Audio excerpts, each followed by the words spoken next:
تفاصيل. معانا اليوم عرض زواج لمدام أرملة بترغب في الزواج من شخص محترم يتقي ربنا فيها ويصونها ويحافظ عليها وياخد بحسها ويكون ونس ليها. ما عندهاش غير بنت واحدة بتقيم معاها في المرحلة الدراسة المرحلة الجامعية. كود العروسة هو 380. زي ما احنا قلنا لمدام أرملة، مؤهل متوسط، لا تعمل وتقيم في منزلها أو شقتها الخاصة هي وبنتها زي ما احنا قلنا. مكان إقامتها مصرية، تقيم في محافظة الوادي الجديد. السن 47 سنة. وفي ملحوظة هامة جدا، لا تقبل التعدد نهائيا لظروف خاصة بها، يعني يا ريت اللي تواصل معانا بخصوص العرض ده ما يكونش بيدور على زوجة تانية.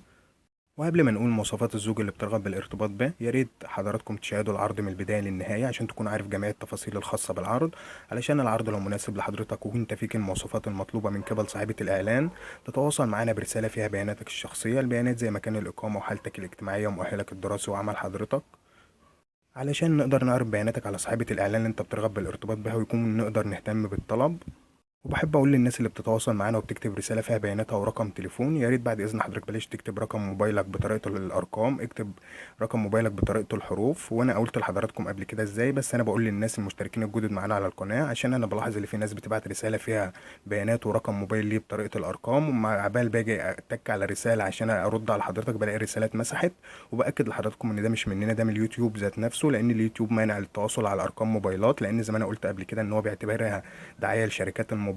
فلو انت حابب تكتب رقم موبايلك اكتبه بطريقه الحروف بلاش طريقه الارقام، وانا قلت للناس ازاي قبل كده، ولو رجعت حضرتك الفيديوهات هتلاقي انا شرح للناس ازاي. وعلشان ما اطولش عليكم نرجع نكمل باقي تفاصيل العرض ونقول مواصفات الزوج. يكون راجل محترم وعلى خلق، ملتزم ومصلي، يتقي ربنا فيها ويصونها ويحافظ عليها. يكون قريب جدا منها في السن، في اوائل الخمسينات او منتصف الخمسينات، مش اكبر من كده او اصغر من كده.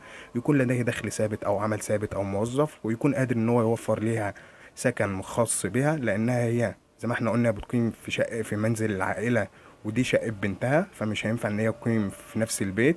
فبإذن الله اللي يتقدم لها يكون قادر ان هو يوفر لها عيشة كريمة، وفي نفس الوقت يكون وقادر يوفر لها سكن خاص بها.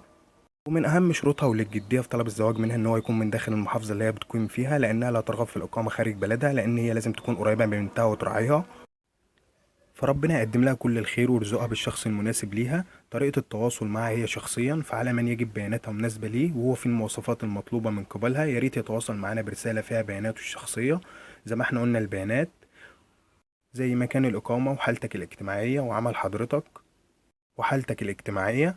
ولو حابب انت تسيب رقم موبايل ليك، زي ما احنا قلنا الطريقة اللي انت هتكتب بها رقم الموبايل عشان الرسالة توصل. وبكده العرض ده بيكون خلص، لكن عروضنا لسه ما خلصتش، فتابعونا باستمرار. ومع زواج اونلاين هتلاقي الاحسن والافضل ليك معانا ان شاء الله. وفي النهاية تحياتي لحضراتكم، ودمتم في امان الله جميعا. والسلام عليكم ورحمة الله، ودمتم في امان الله.